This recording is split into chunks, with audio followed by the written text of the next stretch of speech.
Hey everybody, time for your week 6 wake-up call for Humanities 103.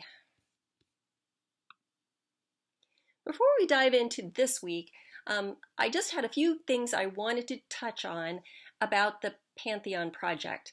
Number one, I loved reading about your pantheons. Most of you just did a fabulous job. I could tell you put a lot of thought and effort and creativity in it. And I really appreciate those of you that were, really honest and vulnerable about the areas that you felt that you needed that extra guidance and assistance from a pantheon. So thank you for that. However, there are a couple things I just wanted to say. Here are my tips for success. It's short and succinct. Before you begin an assignment, always read the instructions very carefully. Read it 2 times if you need to really make sure you've gotten every single little detail that you need to do and that you know exactly what you need to turn in. If you have any questions, attend office hours, right? Or post in the Ask the Instructor discussion forum and get an answer to that right away. Don't wait until the last minute. And obviously, don't wait until the last minute to complete the assignment. If you're rushing to get it in by the deadline, chances are good you're going to skip something or, I don't need to tell you that. And here's another thing. And this isn't just this class, it's every class and it's every assignment you do.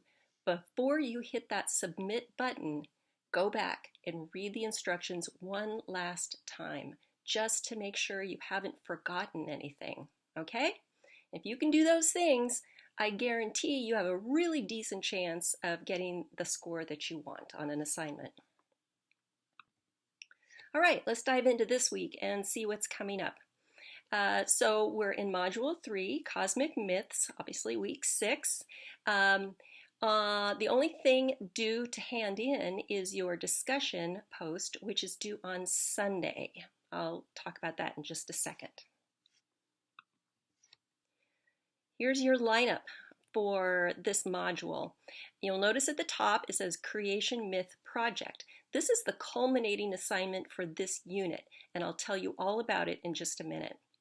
I want to bring your attention to that very first reading there, The Origin of the Creation Myth. This one's a little more academic than some of the things you've been reading so far, but you need to read this. It's what the discussion post is based on.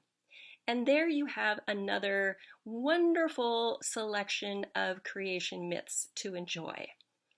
Okay, and then down there at the bottom, the instructions for discussion number 4, The Origin of Creation Myths. All right, let's talk about this next major assignment that you've got coming up. First of all, it's due October 31st, so you have 5 whole weeks to do this, but don't put it off. There's quite a bit of work involved in this. This assignment has 2 parts. The first part is your myth. You are going to write a modern, original creation myth that is 500 or more words. And the second part of this is the analysis. So you are going to write an analysis of your own myth, and that will be 600 or more words. This is just a screenshot of a very small part of the assignment instructions. This assignment asks you to create an original myth which explains how the world came to be as it is today. You will incorporate at least 3 of the Weigel types in your myth. You will then write an analysis of your myth, identifying the 3 Weigel types used, explaining exactly where, how, and why the Weigel types were used in your myth, and explaining what you are trying to suggest about the world through your myth. You must also explain any additional types that appear in your myth, even though you had not planned on using them. So after your myth is all written, you may realize that there are other Weigel types that have sort of popped up. Okay, that would not be uncommon. This must not be a retelling of an existing myth, such as Genesis, evolution, the Big Bang, yada yada. It must be entirely original. That means original names for your deities, original deities. You all have experience now in creating original gods and goddesses. So I want to look at these very, very carefully to make sure that you're not being unduly, influenced, shall we say, by some of the other things that you have read. Just to give you a little example maybe of how to get started. I'm sitting here and I'm looking out my window and I see an oak woodland. I see these beautiful, big, majestic oaks.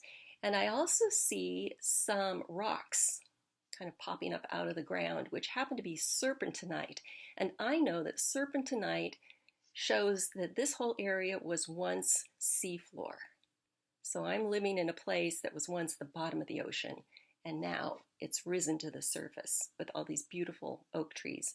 So if I were to create a creation story about this place, I would start with the ocean and how the ocean floor rose. I would come up with an explanation for why that happened. And then I would come up with an explanation for how the oak trees were, planted or started or seeded across this place, and the grasses and the beautiful native wildflowers, all of those. Okay, so I would suggest you start by doing the same thing, just looking out your window. What do you see? And how do you imagine that came to be? And this is your discussion. Okay, so this is due on Sunday.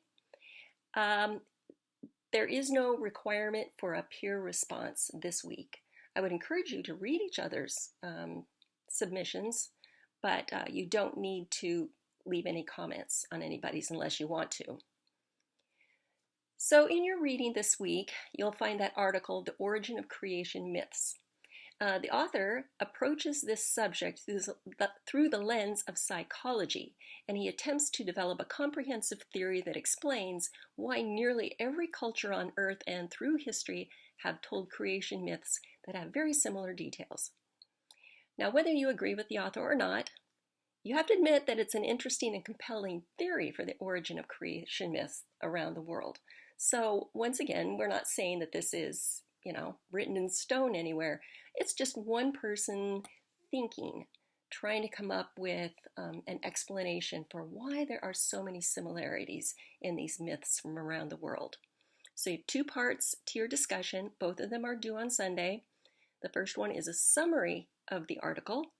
So I want you to make note of the key features or the key points in the article. What story details does he indicate are shared among cultures? Hint, there's more than one. And what is his explanation for these similar details? Part 2. Choose 3 creation myths that you've read or listened to in the last 2 weeks as part of this unit, okay, our cosmic myths. List their titles and country of origin, and describe one element from each myth that seems to support the theory in this article. Explain how it fits into the author's theory.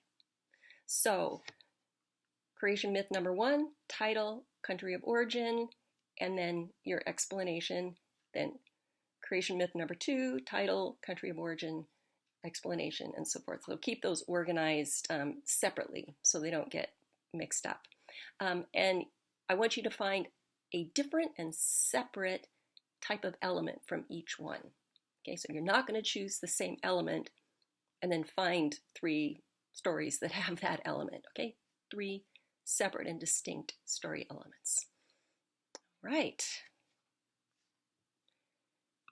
Well, that about wraps up this week's work. I have a little extra for you here. So for some potential extra points, post a joke in the discussion thread that's titled Week 6 Extra. You'll see that right below the Ask the Instructor discussion thread. And be sure to include the answer to your joke and make sure that it's, for a general audience. If you make me laugh, and I laugh very easily, then you'll earn 5 extra credit points. Yay! An example, why is it so hard to eat a clock? It's time consuming. Bada boom. All right. I will be posting the link to the Zoom office hours uh, on the page where I post the link to this wake up call. So it'll be in the main announcement. I actually discovered when I went to look at one of the past wake up calls that when I convert it to an MP4, then the link to the office hours is no longer active. So I'm going to do this just a little bit differently, but you'll see it because you're going to look up this wake up call. All right, that's it. Have a wonderful week, and I'll talk to you later.